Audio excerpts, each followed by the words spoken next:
Really? One of Pixar's valuable creativity lesson came from the history of Japanese manufacturing. Manufacturing is a place where we would learn lessons on efficiency maybe, but creativity? What happened?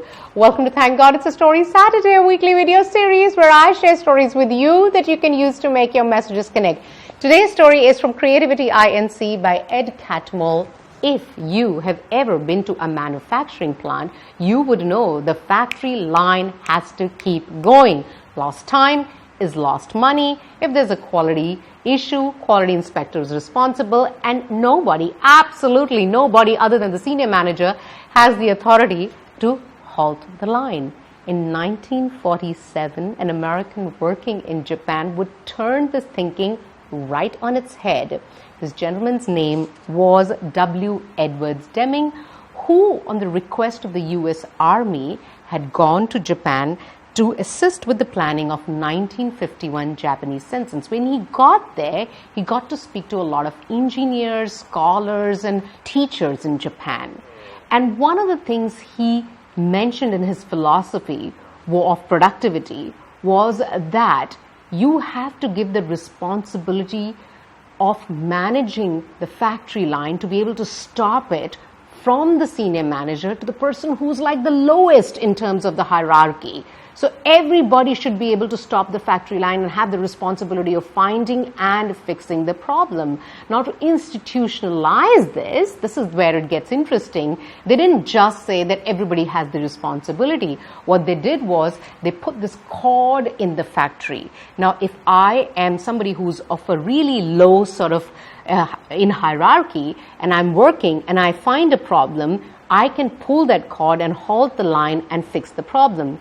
As these things got institutionalized in companies like Toyota, this cord, by the way, is very famously called the Toyota Andon cord now. When these things started to get institutionalized, the productivity, the market share all really came up. It is worth mentioning that in 1950s, Japanese products were considered trash, to be honest.